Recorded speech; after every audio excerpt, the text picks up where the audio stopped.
గోవిందుడు. గీత గా 4 గాకారములు.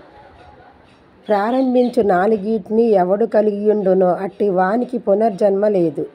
అనగా జనన మరణ రూపమగు సంసార దుఃఖముల నుండి అతడు విముక్తి నొంది కైవల్య పదవి నధిష్ఠించునని భావము. గీతాధ్యయనము, గంగాస్నానము, గాయత్రీ మంత్ర జపము, గోవిందుని ధ్యానము జీవితములో అతి ముఖ్యములని గమనించవలెను.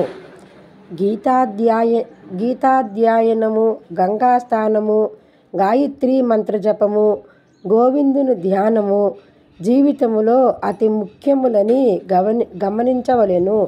గీత, గంగా, గాయత్రి, గోవిందుడు. గీత, గంగా, గాయత్రి, గోవిందుడు. గీత, గంగా, గాయత్రి.